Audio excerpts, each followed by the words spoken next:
Today we're going to be doing some organizing and just changing things around in the greenhouse. And in addition to that, I have to show you all something because I think I have cracked my own code and I have beat my own record. And we'll get to that in a little bit second. But oh, I'm so excited. I can't wait for you guys to see it. Oh my God, oh my God. And it's a little bit of shade that come with that as well. What we are going to do, we are going to start off by just organizing. We have these beautiful topiaries here. We need to get the topiaries in their place. They've been sitting here for how many weeks now? Drop down in the comment section and let me know how many weeks have we had these topiaries sitting over here. And I think it's time that we get things organized, get them in their place. We also have several containers over here that we need to get put away, and so we're just gonna do a little bit of light working in this area. And so let's start by putting the containers away.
Put as many of the containers that I could up on this shelf right here. Now I want to focus on the lemon cypress. I do want to go in and give these a water because the soil has dried back out, and I didn't want to keep watering these in their place. So I'm like, you know what? Today is enough. We're going to clean this area out, and then from there, we're going to get this out of here as well. Now, let's go ahead, start working on this area, but I want to show you all this. Look at this. That came out of some soil, a bag of soil. It was sty green. And I'm like, that is the biggest rock. So I kind of feel like I got cheated out of the soil that I actually paid for because it goes by weight. But that is like the biggest rock like known to man. And it doesn't necessarily matter the brand, although this is the biggest rock that I have found. I found like smaller rocks, but this is a nice size rock. So let's go ahead, let's get all of this cleaned up and get this stand evacuated from this area. We'll get the lemon cypress back in their place, and then we'll get those watered in as well.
Containers are just filled with cobwebs all the way around.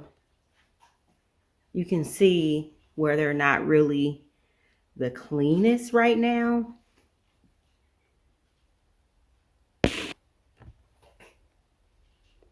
So we're going to fix that.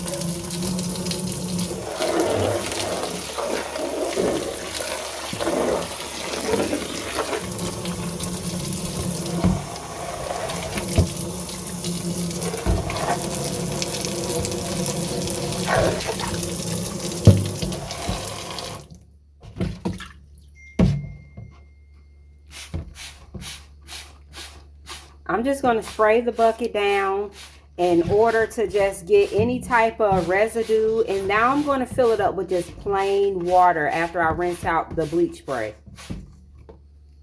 So I'm just using some Clorox bleach cleanup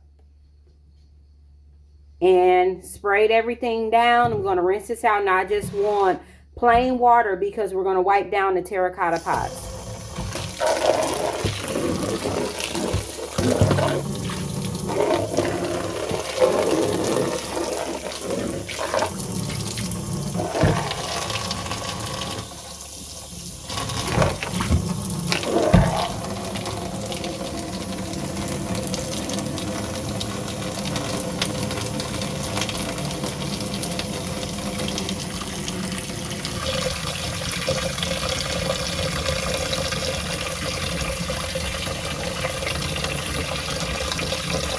We're also going to use a clean towel versus the one that we just used.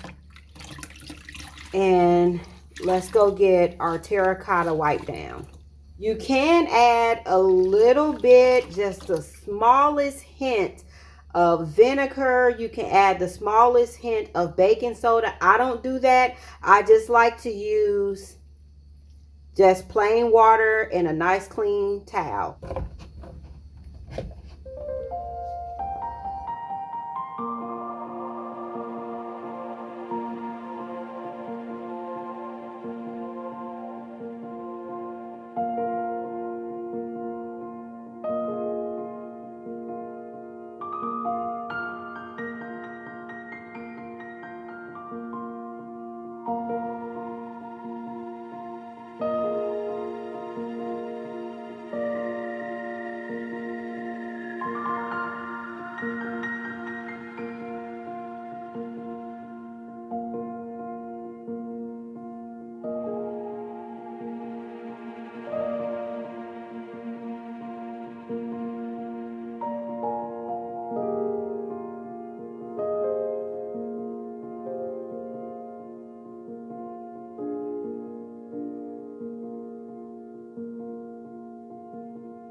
we're working simultaneously. We're going to head outside into the garden real quick because we're going to be moving this table out. We're going to be moving a table in. So let me show you which one of the tables in the garden we're going to use because I want to get it scrubbed down. I want to get it sprayed down before I bring it back on the inside and give it time to dry. Start off by pulling this container here. It served us well over the summertime, but we're not going to be hanging on to these geraniums, although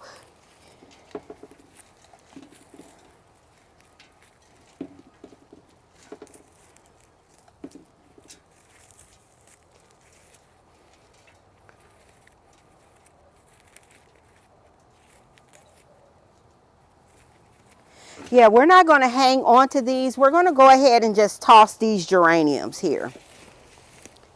And we'll pull the container because we're going to be moving this table to the greenhouse.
I will save all of my moss and I'll use those just in another arrangement.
The table is back in here, and what a difference it makes.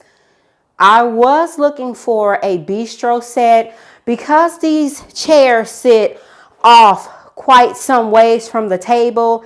Had I had a bistro set, we could comfortably pull them in and out, which we still can move these chairs in and out comfortably because this is a pretty large greenhouse situation.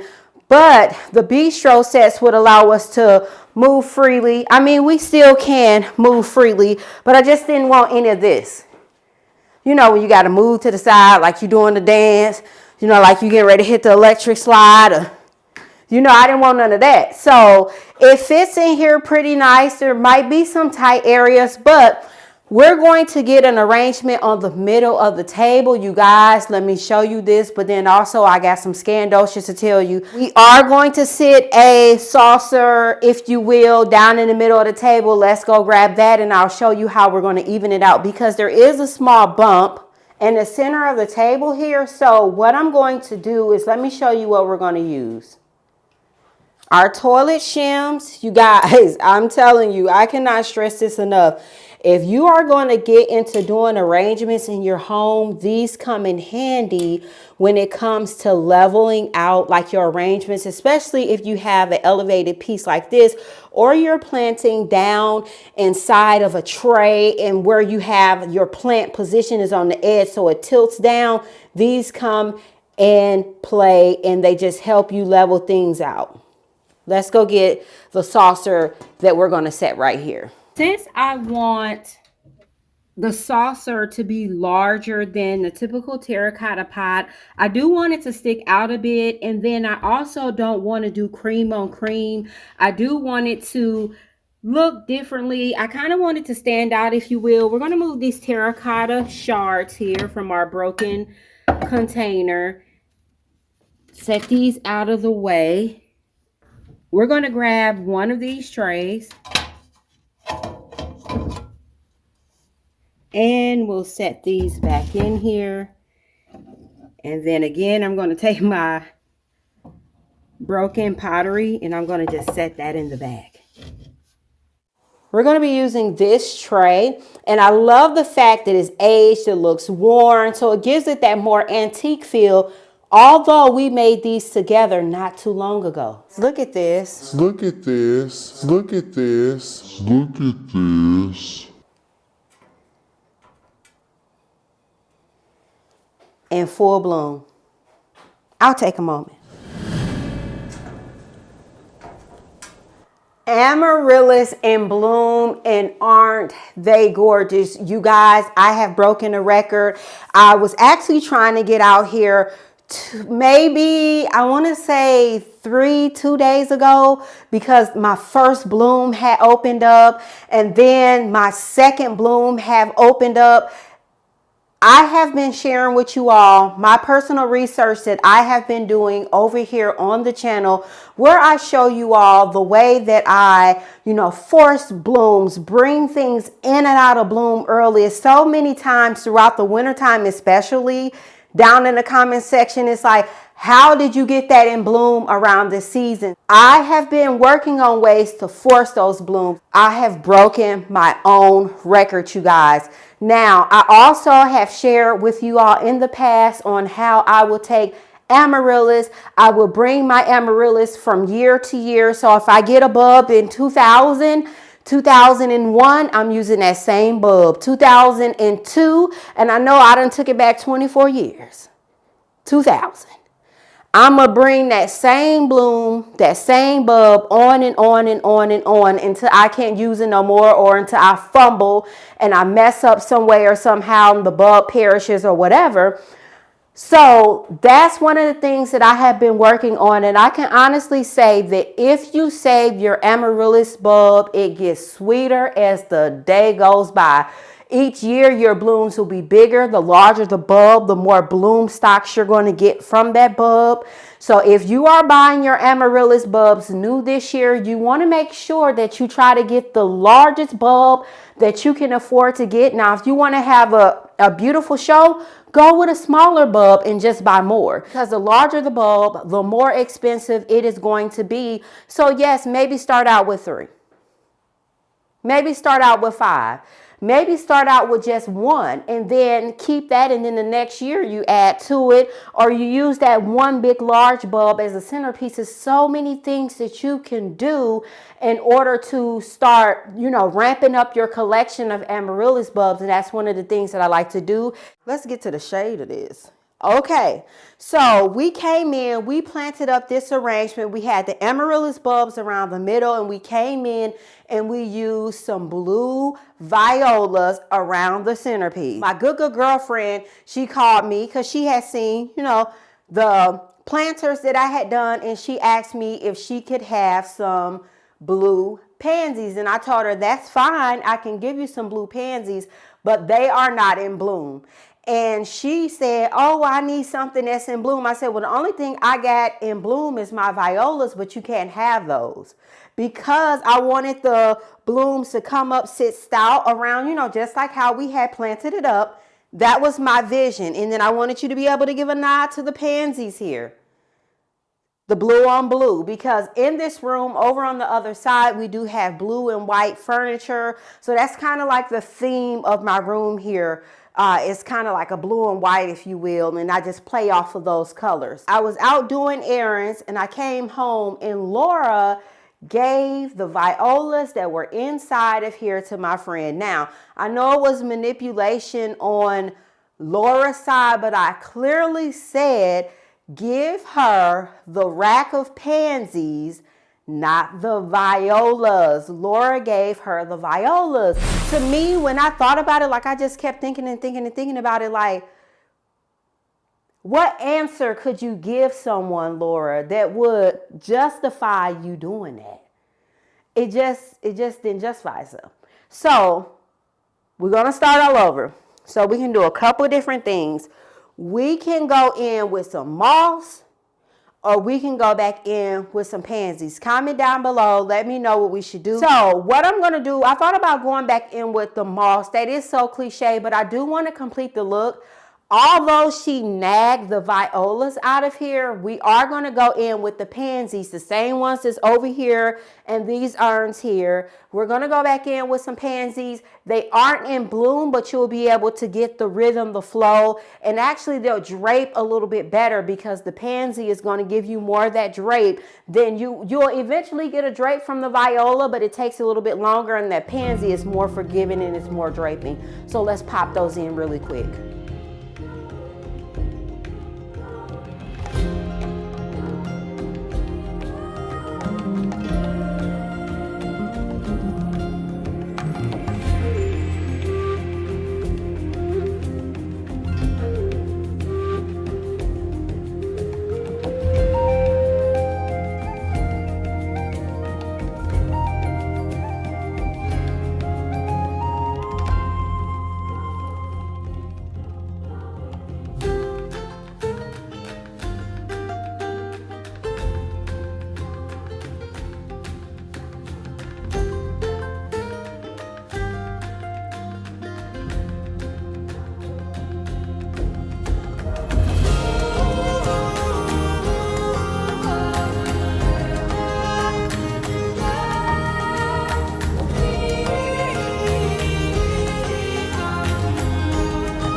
walking you all through the process that I use in order to get your amaryllis bulbs to take off from start to finish. You know, the little different nuances that I've added in order to push it over the top, if you will, and get those faster blooms, which I've shared with you all before, my tips and tricks on how to get amaryllis bulbs to bloom faster. But this right here is a record breaker, and I mean, it's absolutely beautiful. Get up on it, because you guys, this is just like one or two of the flowers. This is like gorgeous. I can't wait till all of the blooms are up, they're blooming, because it's going to give us a little bit of time so we'll be able to see our pansies bloom out. My timing. It's the timing. That's what it is. Getting close. Look at this. Ooh. This is what we look like up close. Can you see all of the buds that we have here? See those? Those are like ready to crack. And so I did the red with the white tip. Can you see that right there? See that? I mean, it's just budded up. Then we have some amaryllis buds that aren't even out yet. So I'm super duper excited. Look at that. I mean, all back here, you can see. Very, very beautiful flower. So it's red and it has the white streaking in it. Absolutely gorgeous.